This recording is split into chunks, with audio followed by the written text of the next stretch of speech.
Hello, everyone, and welcome to another episode of I Never Knew or Ink by Life Coach Maureen.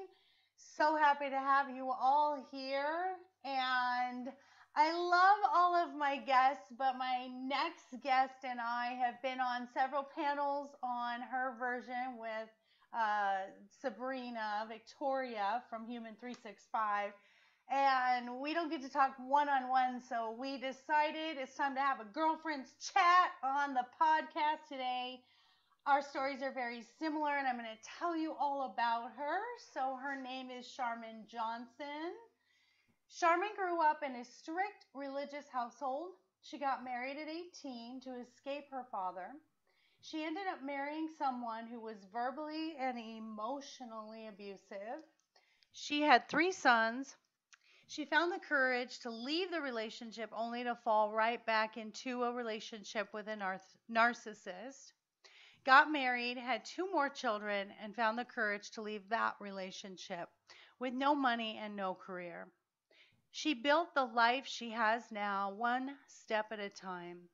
She runs her own childcare business, and she's built a wonderful circle of families that she works closely with, while also being a single mom to her college junior and high school senior, still living at home. Hello, my busy, busy, beautiful friend Sharmon. Hi, thank you for having me. So happy to have you here. So it's so funny how similar our stories are, and we've talked about it offline a little bit. Um, I got married at 18 as well, had my first one at 19, abusive, alcoholic. Next relationship, that marriage didn't work well, couldn't do the blended family very well, got into 2 more relationships with narcissists. So my soul sister, we let's talk about our crazy past selves. Tell me, the difference between you and I is the religion background, where I had none. My father was an atheist, my mom was a Catholic, and they basically said we're not going to do anything in the home. And I think that has a lot to do with a lot of people's stories of struggle, and sort of that shaming that we need to stay in these relationships. So tell me your story in your words from the beginning. So I grew up in like a really strict religion. So our base was like you didn't get divorced, married for life. Um, so but my dad used religion to like control all of us. So I don't know if my dad really was narcissistic, like I don't he didn't like fit in like that, but now everything that I've learned, I think that there probably was that, and he was the kind that used religion, like he quoted the Bible verses, and I had to wear dresses, I had to keep my hair long, and Wow, that's like so interesting. What religion, if you mind me it interjecting? was Seventh Day Adventist. Okay, okay. Yeah. Tell me about that, and what kind of what do you think what impact did it have growing up, and what kind of programming do you think it instilled for you future? I think it instilled for me to be uh, I think it a fear, like like we were taught, like the, God's coming back soon. Everything is like the world was going to end, and so like I think a big part of one of the things is from getting away from my my controlling dad, was also the fear of like the world is going to end and I'm not going to get to grow up and get to be married and have kids, and and all of those things. So like there was like this feeling of rushing, like that I felt this sense of rushing, because it was like really drilled into us, like we're living in the last days, and God's going to come back, um and also that feeling of you're never good enough. You can never be good enough, like because you lie as a little kid, you tell white lies, and especially if you have a dad who's super controlling. By the time I was a teenager, I was telling lots of lies to like Yeah. get away. It's almost like So it backfires. Like He's Yeah. telling you the end of days are coming, and you're like, oh well, shoot, I'm gonna go live life Yeah. because it's gonna end soon anyway. I'm gonna go out and do whatever I want to do. And then, like you said, the little white lies turn into these big lies because it doesn't matter whether I'm compliant or not, you're still not going to find me good enough. And so then Right. it just becomes sort of this rebellion, right? Right. Yes. Yep. I can relate to that, even though we didn't have religion in my house. My mother was raised Catholic, and as you know, with Catholicism, it's always guilt and judgment.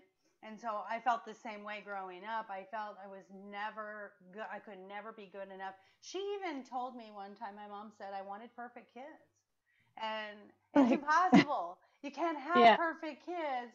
And now we have a great relationship, and we've talked through a lot of things, and she regrets a lot of things that she did, but that's how I felt too, and I couldn't wait to get out of the house. And the first guy that Yep. came along that I fell in love with, boom, I got married and got pregnant, or the other way around, got pregnant and got married. So, Yep. you know, so what did your family think about you getting married so young and getting pregnant? Well, that's the thing is my mom, she believed that you stayed married forever, but there was lots of fighting, and um, I had a brother. My mom had a third child who died of cancer. He was born with a tumor, and then by the time he was 4, so I was 8 when he passed away, and he was 4. It was just after his 4th birthday, and so I remember my early years hiding in the closet from my parents, fighting over his treatments and just all those things. It was like a high stress situation. But because of the beliefs, my parents are third generation in the religion and stuff, like you just stayed together. But there was lots of fighting throughout. But then when I turned 17, my mom finally had enough. She got to this point in her life where she was like, if he's going to be in heaven, I'd rather be in hell. And she gave up all her beliefs, like, because in that religion, like you're you're vegetarian, you don't have caffeine or alcohol, you don't smoke. So my mom, being a third generation, she was raised very strict like that too. And when I was 17, she uh we left. I remember she packed us up, and we left the house, went and stayed in a hotel, and for a few days. And my dad's brother like called and like tried to talk her, like, you can't do this. And and she it was the first time that I saw her like stay resolute about, like, but also I saw her as this like kind of like giving up on life, like she thought she was going to hell. She thought she had made a choice. And then she but it was during that year, is that same summer that she left my dad, is when I met my first husband, like, and we bonded over our terrible fathers and our terrible like toxic fighting, childhood, and the stories, that we both had. We bonded over that, which is a bad place to bond over. Right, right. And at that age, we don't even know ourselves yet. No. So we're just kind of like, find me a savior outside of my house.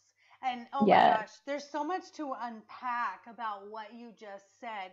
You finally see mom get strong enough to leave, which instills a good thing. It says, okay, I can do this, even though we were scared to death our whole lives. And she was right on board with dad of, we can't do this. Yep.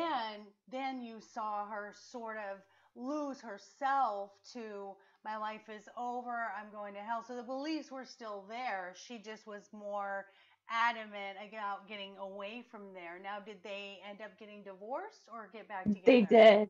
Nope, they got divorced. Um, and uh, so yeah, she stayed resolute in it, and they got divorced. And my dad just kind of went. My mom was a nurse, and she was the breadwinner. And my dad, he had a handicap. He was a twin who was born um, breech, And so they injured him. They pinched a nerve in his neck. So like his right side, I remember his right arm was kind of like curled up, kind of paralyzed from his birth injury. So his parents like protected him. So his brothers and sisters were like encouraged to do sports and all this stuff and, you know, and have this normal life. And his parents felt, they would always tell him, you're never going to get married. You're not going to have kids. You know, they put him in special schools. Because they felt that he was slow or whatever, but he wasn't. And I think there is a sort of narcissism to how he was raised, because they were they were doing everything for his own good. Because his parents were my favorite grandparents. I love them, best people, but they were only doing what they thought to protect him, and he went out and proved them all wrong. You know, he got married, he had kids, had this beautiful family and everything, but he like suffocated all of us, you know, with this image and what his parents thought of him and how his siblings saw him, and all of that mattered more than anything, you know. So he went to school. He ran the printers for like a big, you know, like a newspaper, but it was for like a university thing. And as computers came in, it did his job. He didn't have that skill. That skill was not needed. And so when my parents got divorced, he was just kind of like, at one point he was living in his car, you know, like it was really, really bad for him. And I think my mom felt like really guilty about it, but that's how bad, that's at like where she was in her thoughts, was like, I can't do it. But I think that's why she stayed so long, because she was the one who, you know, paid all the bills, took care of everything, took care of him. And she knew, there was a part of her that knew that he couldn't make it on his own, you know, kind of a thing. But he was a force to be reckoned with. So he ended up starting his own business. He was very, very headstrong. And he ended up with his own taxi business. He like, in Florida is where I'm from. And yeah, he had his one car, and he did a courier. He added on like doing special courier services. So he ended up, you know, he had his own little place. He had a roommate, and, you know, and he ended up doing fine on his own. But that first year was like really rough. And I remember feeling so bad for him, but also my mom ended up jumping right into another relationship, which was the older brother to the guy that I married. We met them both in the community. So, this story's getting it's getting even better. And it sounds terrible, but no, it doesn't. It sounds fascinating. I love this. There is no judgment. This is a judgment-free zone. You know what? We did what we did, and you know what? That's why you're the beautiful person in front of me. We learned all these things. But I want to go back. What's interesting is his family, so your dad's family sort of kept him like the boy in the bubble, basically saying, right. You're this fragile guy, and inside he's like, no, I'm really not. He proves himself not to be this fragile, delicate, incapable person. He's really hard on his family because he wants to prove how capable he is, and unfortunately his projection of proving came down on you guys. And then your mother gets strong enough to say, I can't do this. I need something better. And I'm so proud of her. And then your dad is doing bad. And look at how instantaneously your mom feels bad. You feel bad. It's, when we have narcissists, and whether he's not full narcissistic personality disorder or just narcissistic traits, it's funny how they make us feel so bad, and that we are obligated to take care of them. And then he once again steps up, proves he can take care of himself. So your dad is an interesting character. Now, do you still have a relationship with him? No, sadly, he passed away in 2003. Yeah, 2003. Yeah, he Did you have any kind of resolution before he passed, or were you okay and in closure for yourself? I did. One of the things that I do is, and I've done it recently, but I realized that it's something that I've always done way back then, because I was in my second marriage, but I was like in my I think I was 28, 29 when he passed. And so during my 20s, through my first marriage and everything, I went from like feeling bad for my dad, and I would help him out because being the oldest of three, being oldest in my family, I'm the caretaker. And I remember being really stressed about like one day he's going to be living with me because I'm the one who's going to take care of him. Like that's what's going to happen. But I would go take care of him and stuff. But I didn't talk to him probably for a first couple years there, like, and then when I had, well, probably it feels like a longer period, but I had my first son when I was 19. So it was probably just like 2 years. And then once I had the first grandbaby, that kind of brought us together. And even my mom, like they could be in the same room together, like it kind of like brought the whole family together with the first grandbaby. And like, so that was a positive thing. But to have a relationship with him, I remember talking to his mom, my grandma, talking to my mom, and like learning about him. Like the more I learned, the more I understood where he came from, and it helped me to forgive him, to forgive myself. Like it was this really healing thing. And I remember the first wedding, I got married on the beach, and it was like very inexpensive, and like so the second wedding, I wanted my dream wedding, which I still managed to pull off inexpensively, but it was like at a clubhouse, and it was like, and we're having a DJ and photographers, and it was like the real deal in a smaller scale. But I struggled with my dad, inviting my dad and my mom to this event, because I knew my dad would bug my mom. Like she was, remarried, her second husband stuff, but like, he could just be a pain in the butt, just attention seeking or just annoying. And I just didn't want my mom to have a miserable time, and be like annoyed. I wanted everybody to have a really good time. And I asked my mom, I asked her how she felt, because I was really struggling about inviting him. And she's like, it's your dad, like I can handle whatever. I don't want you stressed about it all. My mom was amazing, my best friend. And she totally supported in it. And I invited him, and it turned out to be both of them, like he was on his best behavior. He was like so happy, and the images and the pictures that I still have of him just dancing and everything, because a year later he passed away. Like it was a year before. I didn't know it. And I'm like, if I would have not had him there, like, and it all turned out, all the fear that I had, which was on my mom's behalf, that, I love that. Yeah. Fact that you were so scared of having this because you wanted a drama-free zone, and you were also thinking of your mother, and you put that aside and you said, you know what? We're just going to go for it. And your mom, bless her heart too, for saying, you know what? It's your dad. It doesn't matter what our history is. You're his daughter, and you should have him there.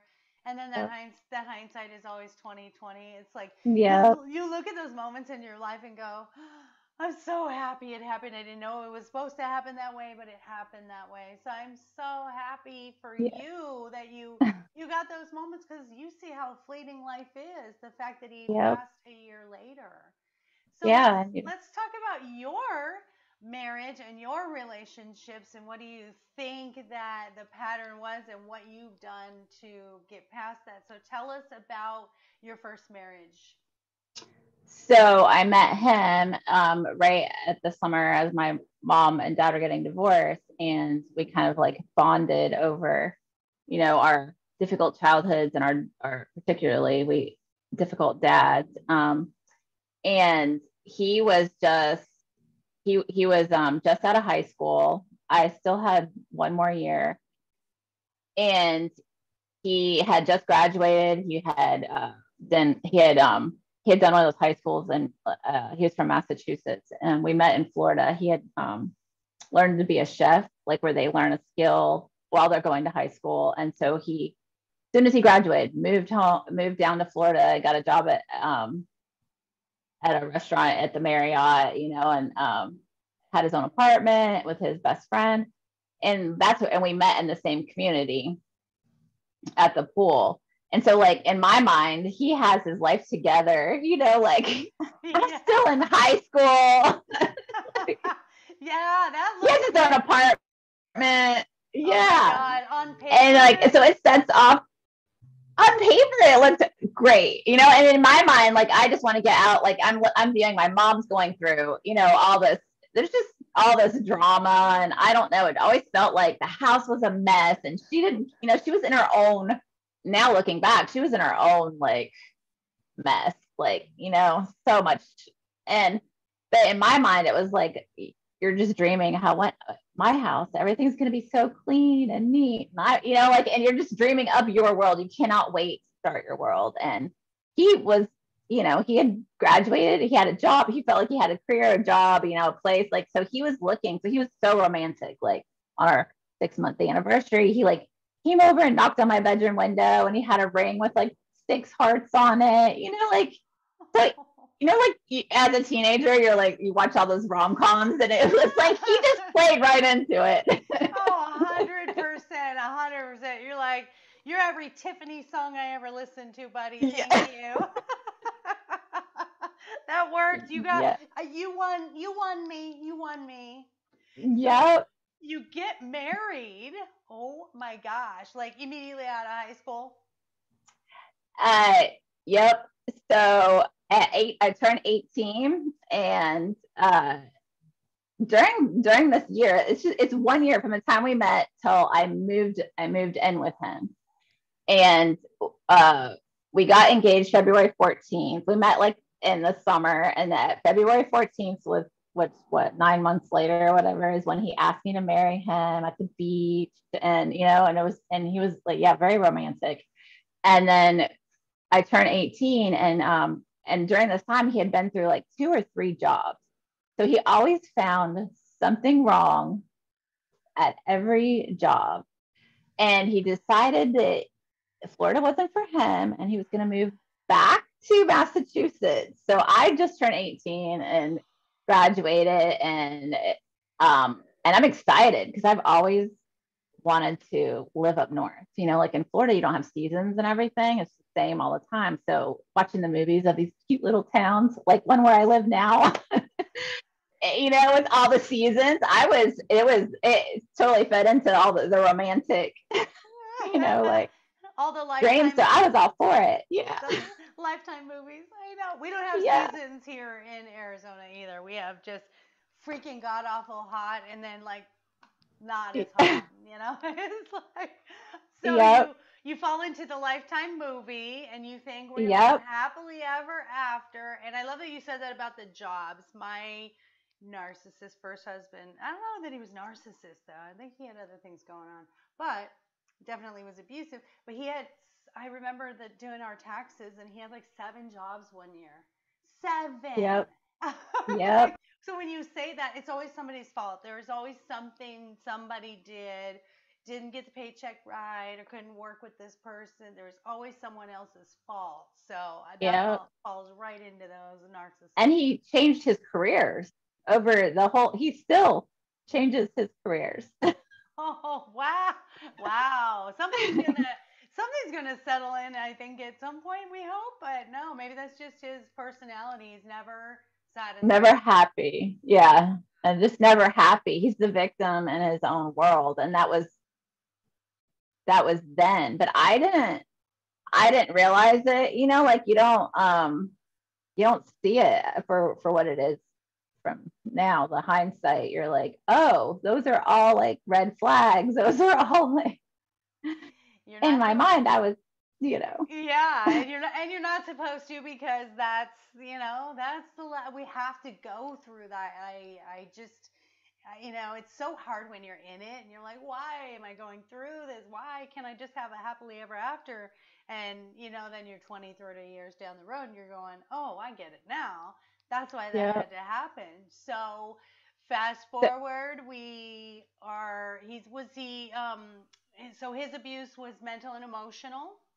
yeah. So like the silent treatments, the, um, he would just erupt. He would just be angry. Like you were walking on eggshells. You didn't know who was going to walk in the door after work every day. So when I moved to Massachusetts, we were like engaged, and I was planning like our wedding, and his older sister was helping me. Like I made my own wedding dress, and I was working on all this and dreaming of being a mom, because once you have your little nest and you're fixing it up, you're just start dreaming of your little family. Because that's the one thing I knew that I was going to be my entire life. I didn't know what I wanted to be, but I was going to be a mom. Like I love babies. Oh my God. And so like you're just like in this little bubble dreaming, and he would come home, and I remember the other thing is his sister owned a farm, like a dairy farm is what she lived on. And she had this huge house. So we took over one of the apartments and we gutted it and redid it. And we were like, that was like part of the project during this time. But I was alone and I couldn't drive. I didn't have my driver's license at this time. And he drove a stick shift, and my mom had a van. So it was like too big to go take your test in. So I didn't. And his car was a stick shift. And I remember him trying to teach me how to drive it. And I would be in tears, and he'd be so frustrated at me that I'm still have PTSD. My sister's tried, and I just cannot learn. Like I totally freeze up. And I think it's from him trying to teach me how to drive his stick shift way back then. But he would come home, and like I would never know who would walk through the door. And I was alone. I was isolated, alone all day long because I couldn't get off the mountain. So I didn't get a job. And his mom, I overheard them saying, well, she should go shovel shit in the barns or whatever. And I was like, I'm not gonna go work in what? Working in the barn. You're like, no, But there was like feeling like that they were disappointed in me. I felt trapped. And his grandfather got really sick one time during this time as well. And that would be used as an excuse to be moody and angry and like, I'm tired. He'd go shut himself in the bedroom. And I had been like alone all day, and it's so excited for him to come home from work. And then he would like be mad at me, like I would have this attitude, and I would be in tears, and this isn't fair. And I remember one time was really bad, and he locked himself in the bedroom, and he was like, I'm tired, I'm gonna go take a nap. And I remember holding the phone and sitting on the floor, and I wanted to call my mom that I wanted to come home. And to this day, I look at it as this crossroads that I could have called her. She would have flown up there, got me, took me home or whatever. But I had told all my friends from school, like this whole story. I've been selling this whole story of this Lifetime movie that I was living, and I couldn't take it back. I remember sitting there, and I pictured a different future, and it was just this black hole, and I didn't know what I was going to do. Like I couldn't change direction. And there was also that religious part. Like we were living together. We weren't married yet, but we were planning on getting married. But it was also bad as far as how I was raised. It was like I had made a commitment already. And so to leave would be like I guess getting divorced or saying that I had been living in sin up until that, by living with him before we got married, whereas if I just went ahead and got married, that would erase that, I think is how I thought of it. So I think I felt really like trapped by how I was raised and trying to be the good girl. And also I couldn't see another path. Like I saw this future. It was all in my head, how it was going to be. And so I stayed, and we got married, and we had 3 kids. And it was when my oldest he was 8 when I left. I think they were like 3, 6, and 8. So it was like within a year before that, my oldest was acting like him, like being really disrespectful, where I would lay down the law because I was like the stay-at-home mom. I was either working part-time or I had a home daycare for a few years while the boys were little. So I was the parent. And then, so, he would do whatever. And I'd be the disciplinarian, and then dad would come home and erase whatever I did. He would like undermine. And and they saw the disrespect that he had for me. And so then when Alex started like acting that way, it clicked in my head that I'm raising 3 boys that are going to be, they're going to treat women with no respect, because the underlying thing is their dad has no respect for women. Like, I think that's a huge thing. And seeing it after I've been divorced and watching him go through all these relationships and more career changes and all of that, and it's something that I'm struggling with those 3 adult boys right now, is the utter, women take advantage of you, they steal from you, women are bad, all of them, every like, and Oh, yeah. I have to interject really quick. That is such a cool perspective because I remember my profound moment when he was getting violent with me and throwing things, and seeing my 2 girls in the corner watching this. And my thought was, they're going to think it's okay to get a guy that does this to them. And so it's really interesting. You, from the boy perspective, was, if they're going to think it's okay to treat women that way. Isn't that, it's ironic that it doesn't matter what gender our children are, when you have a parent who's displaying this disrespectful, abusive behavior, we have to get our kids out of it. And that's funny that you said that, because it's not funny, it's amazing. Again, more of a connection than you and I have, because that was a profound moment. My kids were, or my girls were 6 and 8, and my son was 10 months old. So I love that you said that. So it continues, this disrespect, and I'm assuming that he has equal visitation or some visitation. Yeah, so when we divorced, and in my mind, the only way that I got divorced, the only way that I made it okay, was to save my kids. Like, if I maybe wouldn't have been strong enough to get myself out or to get divorced, because if it wasn't for the kids, but saving my kids, once that clicked and I was like, I have to do this for the kids, even if I can, if they're away from him half the time, it will make a difference rather than this full time. And also I realized my part in it, because it was like, he's the bad guy, I'm the peacemaker, I'm the one who's trying, walking on eggshells. And I knew the relationship, the way it had gone that far was because I was like smoothing everything out, walking on, like whatever, however he wanted it. And I think he's not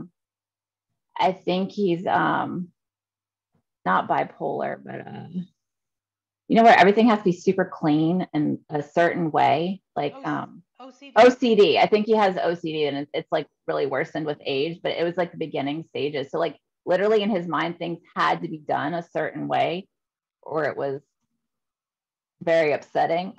Yeah, he And wanted like, total control, and that's a very common thing when yeah, you have those insecurities, or you've been raised in an environment where there was no control, which his upbringing, yeah, it you was, know, sounds like that instilled something where he didn't have that control, so he was going to make sure he had that control in that way. yeah, yeah. So I felt like I by that it was okay to leave to save the kids, like by staying, even though you're not the one, you don't see yourself as like the bad guy, like he's the one who's throwing the temper tantrums or whatever. Um, and you think your kids will know, but you realize your part in it is you're teaching your kids that it's okay, that you're supposed to walk around and cater to them and like and walk on eggshells and like like you're teaching, like that's just as unhealthy and toxic It's as the codependence. You're just carrying on the yeah. codependence from your kids. And it's so funny that when we're in these abusive relationships, we're like, oh, it's not that bad because I can take it. Because in my mind, oh, I can deal with this. I was like that too. All of a sudden, it's like, okay, if I want to take it, that's my decision. But when these kids grow up and there's this pattern, whose fault is that? That's my fault because I kept them in a situation that I should not have. Yeah. So, And so many people stay in relationships because the family unit, keeping the family together, is the number one priority, especially in religious households. You, at all costs. I think adultery is the only biblical reason, apparently, that's taught that you can get divorced over, or else, you, yeah. you're going to hell. I mean, it's a very black and white thinking. And they don't acknowledge the abuse, like, you, at all. Like, and And I sat down.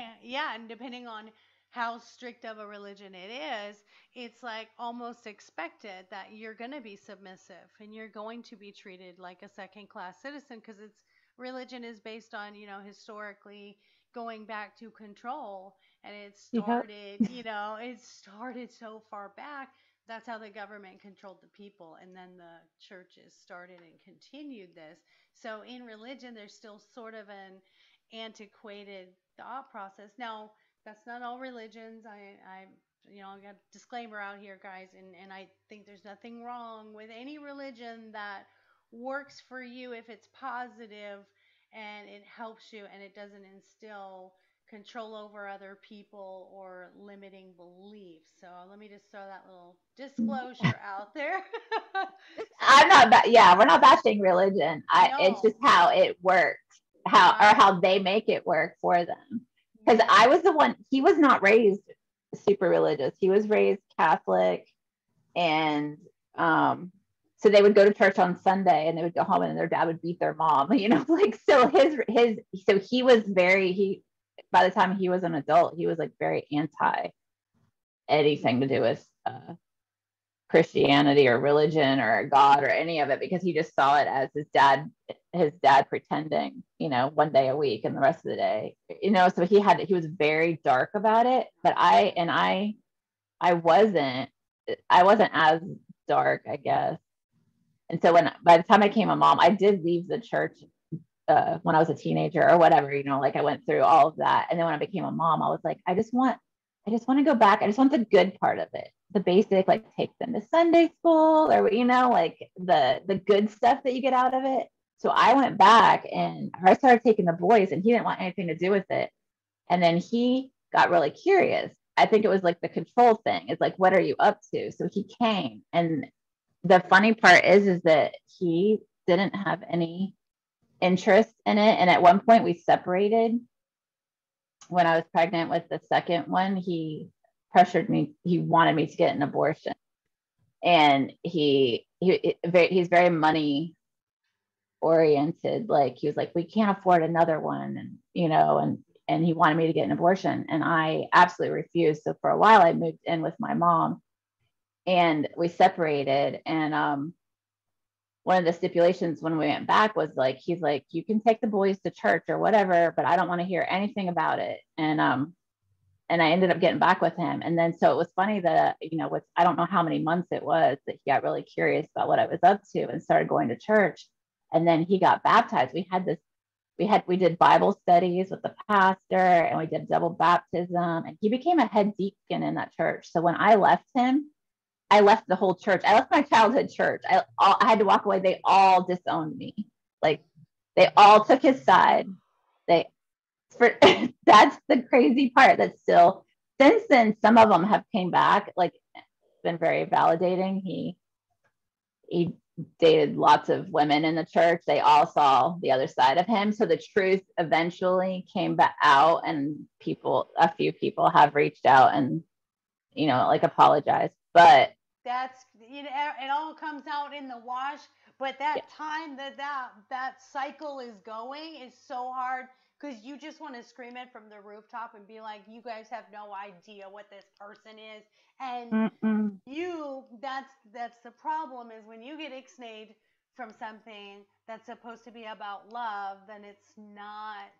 I don't think that. I think spirituality is more about love, and the church is about rules. If they can kick you out for the life you're living, that wasn't even of your fault, from Mm-mm. the result of choosing this man. And oh my gosh, I'm you. I'm going back and I'm like, oh my gosh, we were in the military and mine was physically abusive. And I remember we went to his first sergeant and his CO, and it was almost like I felt like they looked at me like, well, what did you do to make him do that to you? That's Yep. the feeling I got. It was like so normal in the military that men did domestic violence and they bred alcoholics in the Yeah. military. And I just remember thank God I was a smart cookie at that young of an age. I think I was 20 at that time. And I remember talking to someone who was out of the military, retired. He was a master sergeant. And I remember just saying, this is what's going on. And he said, you better get over there. You're a civilian Marine. They don't own you. They own your husband, but they don't own you. So get over there and get them, to help you. Well, in the military, you don't get therapists and counselors, you get chaplains. And Mm. so, what did he encourage? Come to our church on Sunday. And I'm not saying that it was a bad thing because it did help him straighten up a little bit, but he did the same thing. He got really involved in it. And, then it was like now he's controlling my belief. Now I have to go to church even if I don't want to. So Yeah. it's amazing how sometimes, religion can harm because it isn't with the intent that it should be, which is just pure unconditional love for one another and Yeah. community. So we could talk all day on this, but we have 20 minutes left to go. But I wanna skip to second marriage and just kind of briefly tell us how you've progressed, how you went to more narcissistic relationships, and I know how because I lived it, but let's tell the audience and listeners how you ended up in another narcissistic relationship, and then the moment you finally recognized it to really live the life that you live now. So I got brave enough to leave, but I was terrified because I was, young. I was 27 with 3 young boys. And I was in the middle of getting a job applying for like a floor secretary because my mom was a nurse, for many, many years at the community hospital. And so like she wanted me to be a nurse, but I failed the math entry exam. So I'm terrible at math. So I was like, Mom, and I knew, and I don't like the sight of blood, even though my mom's like, you get used to it, but I still to this day do not. So I don't think that I would have. I just wasn't a nurse, but I tried. And in that process, I learned that, that the hospital is a great career place. So I was like going through getting that job, which was a long process. And one night, my brother, and my mom and a bunch of her work friends and stuff, they were like, you need to come out with us. And so my brother's best friend, it was a DJ at this little like neighborhood bar.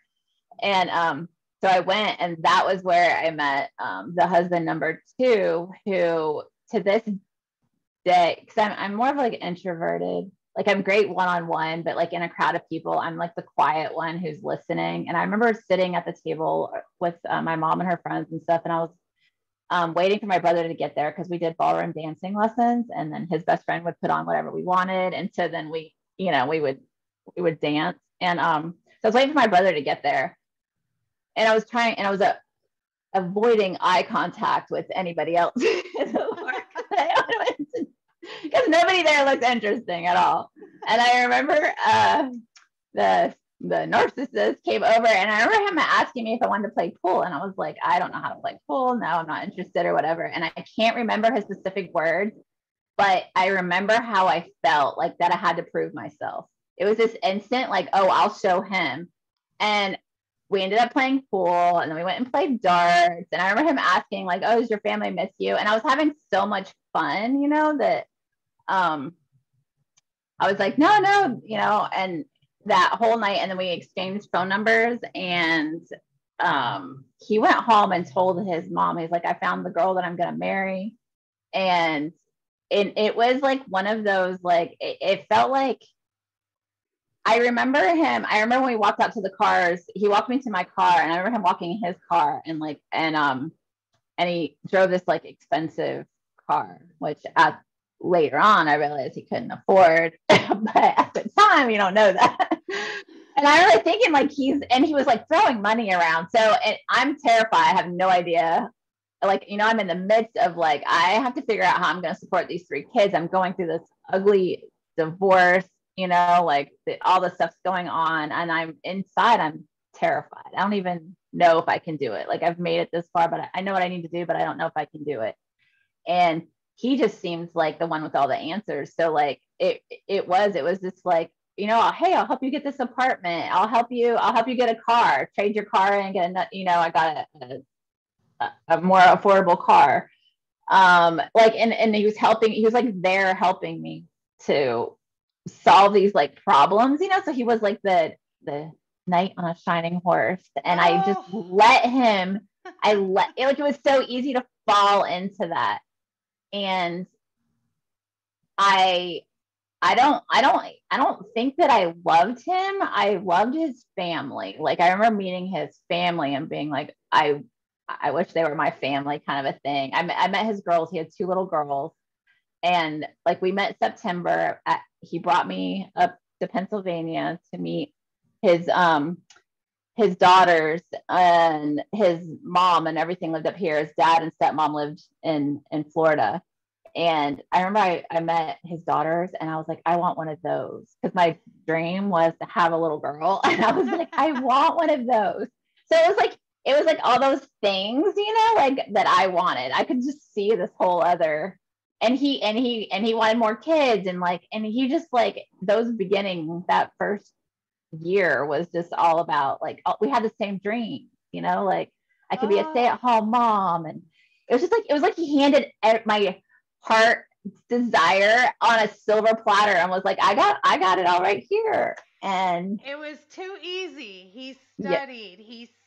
He did. He became. Yes, that's what they do. That's textbook. Let me see what she needs. I will become that. That is coincidentally my second marriage as well. I called him the knight in shining armor. I mean, that was like literally my name for him, because when you've been in this abusive relationship, anything better than that? Oh, well, and he wasn't controlling. He was controlling in a different way. Yes. I did not see it, because the other one was controlling, but I had to ask permission for every dollar I spent, whereas the second one was just like, oh, if you spend too much more, we'll just make more next week. Like, his whole attitude was just like, you know, and I was like, oh, he doesn't care. Like, he's not controlling me. Right? So complete opposite. Yes, there's the covert narcissist versus the overt, which is your first. Same here. My second one was not a narcissist, but he said to me the same thing, or he told his friend, there's the woman I'm going to marry. So again, our parallel paths. Oh my gosh, every time you say something, I just go, whoa, we are the same person. But that, what they do too, when you're, and I don't like the word damage, but when you're unhealed from previous abusive situations and you haven't found your worth and your belief in yourself, you're going to keep finding the same man with a different face. And a lot of men will come in, swoop in, and be the hero. And, you know, they're going to be the same narcissistic personality, or, you know, even an egomaniac. They don't even have to be full on narcissist, but they'll see that. They'll see this woman who's been victimized or broken, and I don't like that word, but in their mind, they right. see a broken woman, and I'm going to come in there and I'm going to swoop in there. So yeah, it's interesting. Excuse me. It's interesting how, you know, you and I both, it took a while for us to find it. So what was your moment, your defining moment, where you finally realized, oh my gosh, I have to stop doing this? Was this after your second divorce? No, so it was during this. So I was with him. I was with the first husband 10 years, and I was with the second one 14 years. So it was during this time I thought it was alcoholism. So I remember, and I kept, you know, and it cycles where I am like, I'm not doing this anymore. And then he's like, you know, I'll do whatever, and counseling or I'll stop drinking. And in my head, it was the drinking. And that's where I learned about being the codependency, was like, because I would go to the library and I would get books, and I learned about codependent alcoholism, and I felt like he didn't fit quite into the alcoholism. And then it was like, at one point I was going to leave. He moved up here to help his brother's business. He sold his business that he had started in Florida during like 2007, right before that recession period. He got out of it, and then he came up here to help his brother out, and then it turned into like a lot more opportunity in Pennsylvania. So I wasn't going to move. I had shared custody with the three boys' dad, and I was never going to leave them. But so we were going to get divorced. So I was going to leave him then, because those up to those years, like this was ongoing. Like I knew on the day after I married him that I had made the biggest mistake of my life. Like we had this huge dramatic moment where the mask came off in front of everybody, and I cried all night long. I knew that I knew then I had made a horrible, horrible mistake, but I could not walk out there. I couldn't tell my family and my friends, who were just at my dream wedding, by the way, like that it wasn't, he wasn't who they all thought like that I had to get out. I couldn't, like, I had just sold everybody on I didn't know. And looking back, there were little signs, like the little red flags that you see now, but at the time it wasn't, those weren't red flags, those were like the gaining sympathy, like, because have so much empathetic. So the tears over his daughters, being separated from his daughters, like, like there was like those key things that I've since learned, because I went to the library, and in my search of that, I picked up this book that said, should I stay or should I go? And I started flipping through it, and each chapter was a different like personality disorder.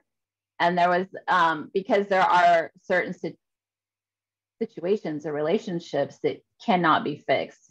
No amount of counseling, you can't change, you can't do anything.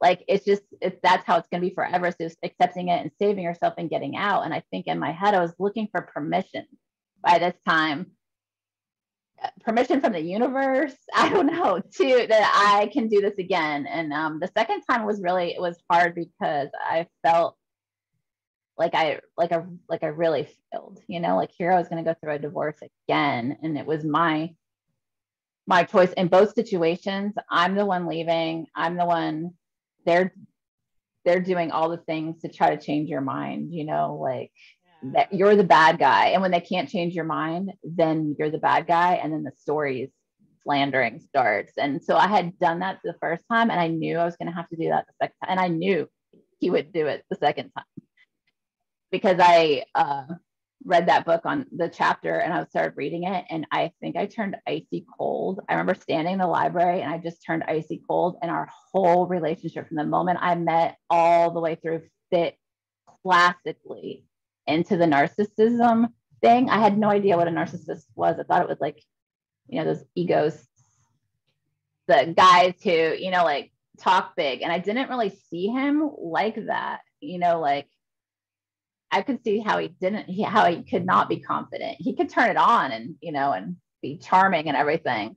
But, like I didn't see him as being like, the guy on Beauty and the Beast, who talks to himself in the mirror. Like that was my image of a narcissist. Gaston. Yeah, Gaston. Yeah. Oh, I told that's great. That's great. But you just said you saw it as vanity, not narcissism. Oh, that's really a good observation, because we didn't know what narcissism or sociopath. I mean, all these psychology terms today, none of us knew what that was. No. And if you're brought up in a family where, like mine, it's like that's just a man's man.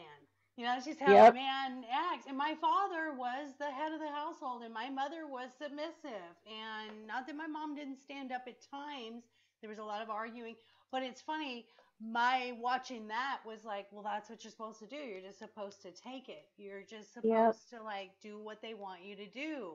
That we grew up in a codependent household, went into codependent marriages, and continued codependent until we finally said, no more, Jack. We're out of here. So we're gonna find out now when and how everything changed for you, and what you're doing now that you just are so proud of, and how you've overcome everything.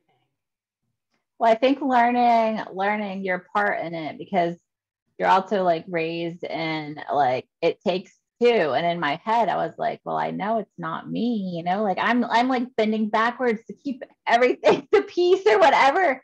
And realizing that what codependency is and that your part in it. So really things do change when you start changing yourself. It sends a ripple effect around everybody around you, including him, and as I became standing firm with my, and voicing, using my voice and standing firm and reading. I remember finding support, like in books. And there was this counselor that I just stumbled across her page on Facebook, Dr. Sherry Campbell. She did these daily posts, and it was like she was speaking to me. Whatever I was going through, it was like her post was like to me, and it was so affirming, to stay strong, and just do, like, learn to love yourself and to put yourself first, and not not in a fighting way or anything, just in this calm, resolute, I think way. one of the biggest steps when you're a codependent, getting out of being codependent, for me, and I had gone through Al-Anon because mine was an alcoholic. And I remember reading something in my Al-Anon book or whatever they gave us, and it was, removing the fear of their reactions. And that was Yeah. the hardest thing as a codependent, because everything you did, you said, every movement you made was to make sure they were okay and they didn't go off on you and they don't get mad, or you didn't do one little thing that upsets them. So releasing that was humongous. And once we empowered ourselves in that way, I feel like that's when I started gaining my strength and my mindset that I have to get out of this. And you're not responsible for their feelings, because I think you make choices, like their voice and is in your head for every decision, like how are they going to react, what are they going to think of this, or and I think it takes a lot of work to get the voice out and to keep telling yourself, like, that their feelings or how they react to what you do isn't your responsibility. Like, they have to own it. Like, Yes. everybody has to own their own, and like letting go of the ownership, because I realized I was controlling in a way by doing everything to control his reaction. I didn't want that reaction or whatever. That's great. I was controlling in a way because I was walking on eggshells and controlling his environment so he wouldn't react in a negative way. That's interesting. I hadn't seen it that way. I never felt like I was controlling, but if I look back, I think it was controlling in that way, where I made sure the kids were perfect, the house was perfect, laundry was done, and I worked in a hospital on graveyard shift. So I was bringing in, money, and I was mowing the yards, and I was painting the house. Like, I was doing everything. So, but nothing. In their yeah, word, it was never enough. I In their mind. know. Exactly, exactly. I even had a daycare center in my home when we were in Germany, in the military.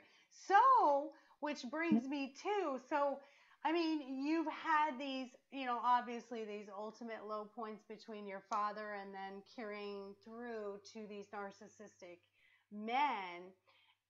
Now you're very successful, and I want to know what you know now that you didn't know then, that has helped you and can help anyone else that's in the situation that you and I were both in at that time. I I guess it's the thing that like really helps is being grateful. Like, and you still get scared, or because you're doing life on your own. Like, now this is all my responsibility, the paying the bills, running life. It's all on me. I don't have anybody to fall off or rescue me, from. And sometimes that gets really scary, but looking back, like, I guess taking those times to look back to see how far I came, and it gives me, like, whenever I do feel scared or stressed or anxiety or whatever about like things that happen now.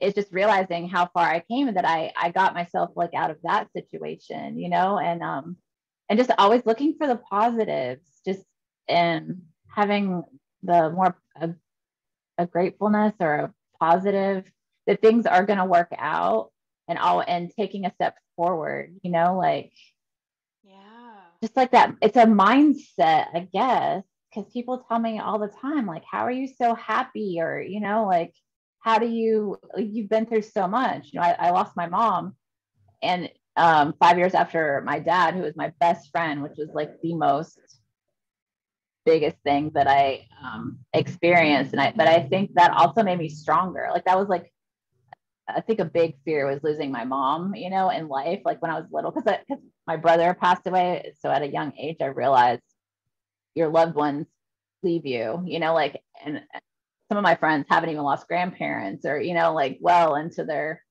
30s or 40s. And I had learned that at a young age. So I had nightmares of losing my mom because she was that core thing when I was little. So like actually losing her as an adult was like my worst nightmare. And I survived it. I did it, and my only regret is that I hope that she can see, because she didn't know. She doesn't know like the divorce, like that, where I'm at right now, and how I'm successful and everything, like, She um, knows. She yeah, absolutely I knows. just hope that she knows that I love kids, and I have this whole wonderful little family, like all the little families. Like I've created a family like within where the families, all know each other and are friends. And it's just like I love my life. And I think yeah, I You think it's just created it. You created yeah. your soul family. And you know what? Family is not always blood. Family is not always just people that you know. It's the people that you resonate the most with, that you connect with. Yes. And you just know they have this unconditional love for you. And I love that. And you're fulfilled in your work, your life's purpose with children, and then you have your wonderful sons. And I know they're at a rough age, especially when they're teenagers or preteens. And we've talked about this on the panel. I'm now raising my 14-year-old grandson. So I got to do it once with my son and then my two daughters, and now I'm doing the teenage thing at 14. And I said this on the panel, trust me in this, that even though they might give you a hard time and it may seem that they're taking on some of their father's traits, as long as you're teaching them respect in the home with your boundaries, they will come back around and they're going to see it's going to come out in the wash like it did before for you in the church. It's going to Yeah. come out in the wash with your boys. Remember that boys' brains don't fully develop till 25. So you're okay. I promise. You're good until 25. So I always ask these questions. If you were to start a movement in the world and you had a banner and you were walking down the street with 100,000 people behind you, what would your banners say? What would you want to change about the world? um, I guess I want I guess I'm all about like empowering women, like you can do it. You're stronger than you think you are. You're stronger than maybe you're how you were raised, or up to this point that has caused you to believe, like that it's in there and you can do it. You can change your world. You can take a different road, and you have no idea what's around the corner, but it can be way better. But you have to It, like take those steps forward. Like it all it, begins with one step. I don't know. it does though. It It does. That's does. really good. It all, hold on. You're going to love this. Okay. It all begins with one step, and you'll see why I like to write down the banners. It's all within us, and it's just a matter of when are we ready to see it? When are we ready to pull it forth? When are we ready to say, today's the day. I have to do this. That something has to change. I always tell my life Yeah. coaching clients that you have to be so tired of your shit that you're ready to make the changes necessary and take the action. So what that's ties right in with what you never knew, and I love that you're stronger than you think you are, and it's all begins with one step. So as we wrap up, my lighthearted question that I ask is, what is your shameless self-indulgence? Um, huh. Ice cream. I I love that you said that. Sabrina's fiance, Dane, we did an episode. He actually said ice cream as well. So I think Yeah. that's so funny when I find these people's answers. It differs, and I love it. What kind of ice cream? What's your flavor? Salted caramel, Oh, Cherry Garcia yes. from Ben and Jerry's. Yeah, I that's mean, that's exactly what Dane said. Dane said he likes oh, the no. Ben and Jerry's. Dane's gonna be I tickled to know. death when I'm he. always like, I have a date with Ben and Jerry tonight. I love it. I love it. Well, you deserve some, especially being a single mama of boys. Being a boy mom is not for the lighthearted. That's for sure. It takes a patience that is not something we can learn in books, that's for sure. And I mean, the difference between teenage boys is what I'm realizing. There's such a difference between what my son was and how my grandson is. And thank goodness I got the hard one out of the way. And I adore my son. But this one is a gem. That my grandson is so easy. So, Oh, whew, that's awesome. thank Yeah. goodness. It should be. It should Yeah. be. I mean, come on. Yeah. If I'm gonna raise a child I did not give birth to, darn it, it better be at least a little bit easier than the one I gave birth to. So Yes. I thank you Yep. so much, Charmin. I swear we just have so much in common, and I feel like I know you. We went through the same journey, really, and with just some little defining moments. But I'm so grateful to you for sharing your story. I always say this was an hour that you'll never get back that you gave to me, you gifted to me, and I appreciate you for that. And Thank let's you for, go, girl. We'll be seeing each yeah. other on more panels, and I can't wait for my listeners to hear this episode for sure.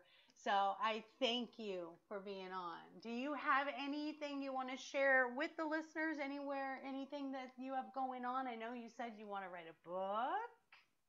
I do. I think that's a secret dream that I think fear holds me. So that's my next obstacle is confronting uh, that wall of fear. And I think a fear is how the story being out in the world, how the people that are in the story will react and how that will affect. So, It's a healing but process. I promise you. Once you write it, it's your story to tell. Remember that. yeah, And anyone else who wants to write a book out there, it's your story to tell. You are not responsible. We just talked about this. You are not yep, responsible for anybody else's feelings or reactions. So maybe that's that last little tiny piece of healing that you yep. could use.